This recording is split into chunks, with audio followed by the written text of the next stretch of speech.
Om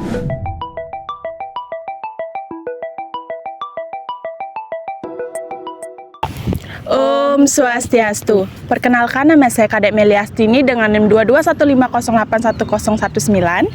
Perkenalkan, saya Putu Diah Pitur Kemalasari dengan NIM 2215081022. Perkenalkan, saya Lumariani dengan NIM 2215011030. Perkenalkan, nama saya Gusti Aimir Ananda dengan NIM 2215081025. Baik, di video kali ini kami akan mewawancarai owner dari Arisma Donat untuk tugas mata kuliah lintas prodi Manajemen Kepemimpinan. Jadi kami sudah berada di stand Arisma Donat. Untuk kakak mungkin bisa perkenalan dulu. Baik, perkenalkan, nama saya Putu Erni Rismayanti. Saya selaku owner Arisma Donat. Umur saya 26 tahun. Jadi untuk pertanyaan pertama, Kak, apa yang menginspirasi Kakak untuk memulai usaha ini? Yang menginspirasi saya mencari ide usaha yang banyak digemari oleh semua kalangan, mulai dari anak-anak, remaja, dewasa, bahkan lansia pun. Nah, jadi saya memilih usaha donat dan mochi yang lumayan sering dipakai dan sering dibeli oleh semua kalangan, karena kan donat ini bisa dipakai untuk acara ulang tahun, oleh-oleh, dan bisa langsung juga dimakan kalau nggak ada acara. Untuk pertanyaan kedua, bagaimana perjalanan Kakak membangun bisnis ini dari awal hingga sekarang? Dulu saya mulai usaha ini pertama kali lewat online ya. Terus tahun berjalan mulailah banyak dikenal oleh masyarakat Singaraja. Jadi saya memutuskan untuk membuka stand di Jalan Udayana di seberang McD. Bagaimana Kakak mengelola operasional harian bisnis ini?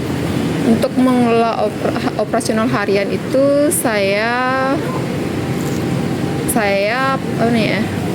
bekerja sama dengan tim produksi. Ada 6 orang, 7 termasuk saya. Untuk jam operasional bukanya, kita buka dari jam 11.30 siang. Untuk jam tutupnya itu sampai stok donatnya habis. Mungkin untuk modal hariannya berapa, Kak?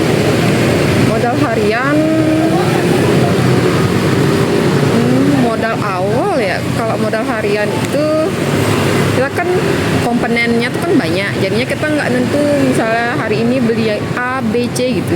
Untuk modal awalnya aku tuh ngeluarin kira-kira 10 juta kurang lebih. Untuk mungkin pemasukannya hariannya berapa? Pemasukan harian ya, keseluruhan produk atau Mungkin gimana nih? Dari donatnya dan juga mochinya kisaran berapa?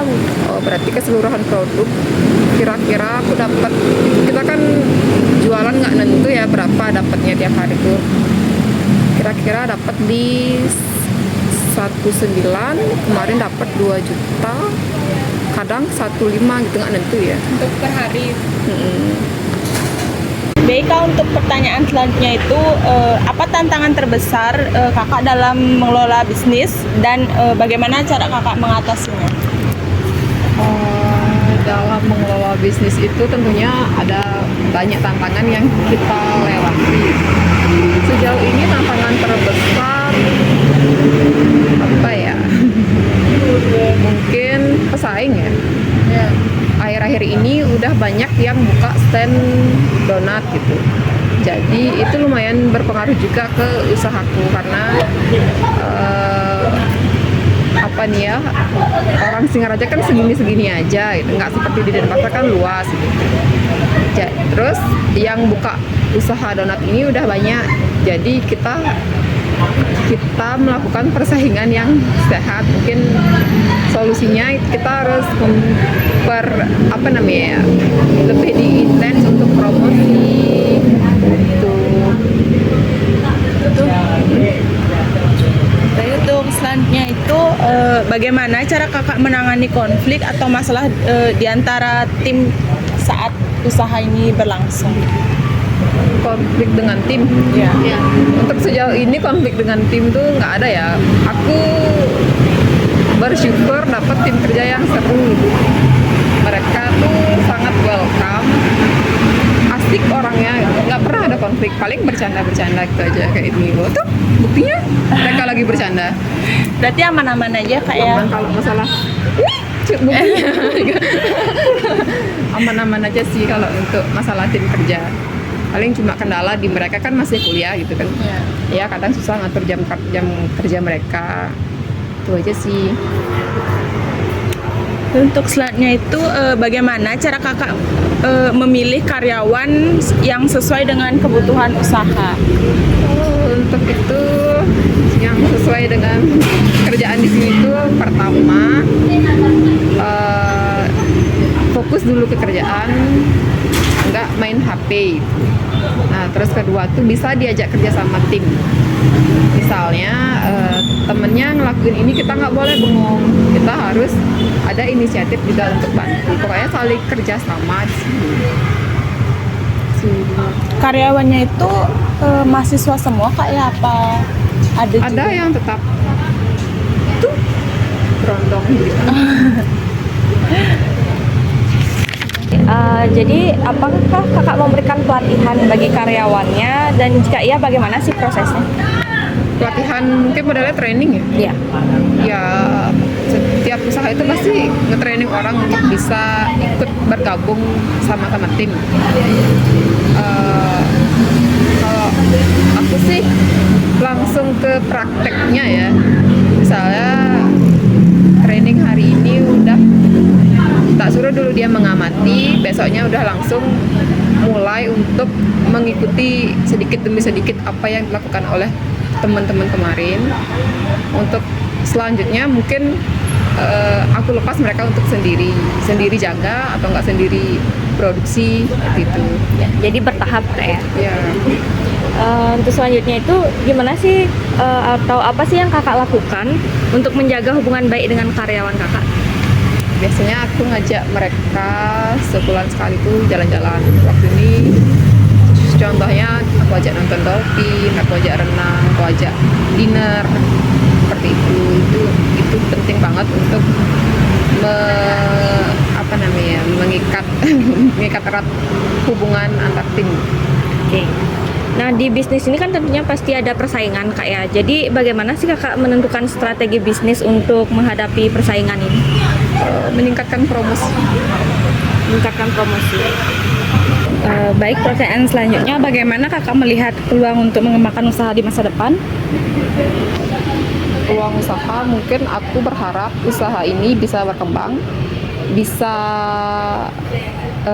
sewa ruko yang lebih gede, produksinya lebih ditingkatkan lagi, lebih besar lagi dari ini,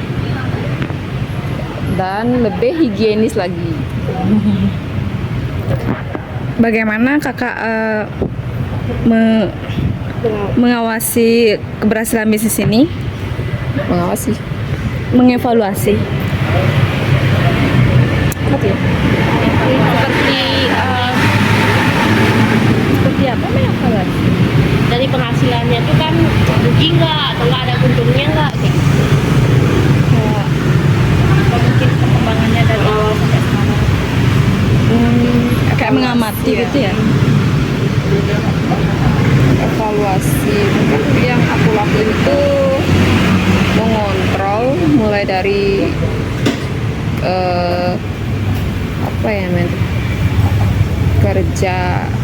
kerja sama tim,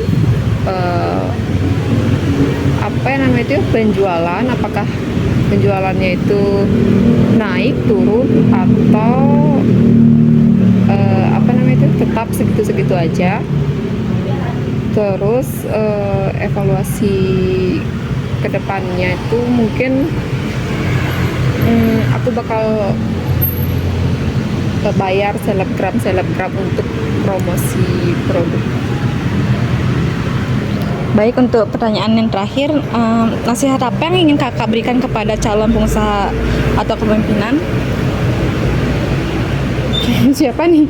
Ya siapapun yang Untuk mau siapa mulai yang usaha gitu lah. Oh gitu. Saranku aku sih jangan takut untuk memulai usaha. Kalau semisal kendala di modal, jangan takut untuk berhutang gitu. Karena tanpa berhutang kita nggak akan bisa. Misalnya kita ingin buka usaha tapi kita mau ngumpulin uang dulu untuk modal, itu akan lama.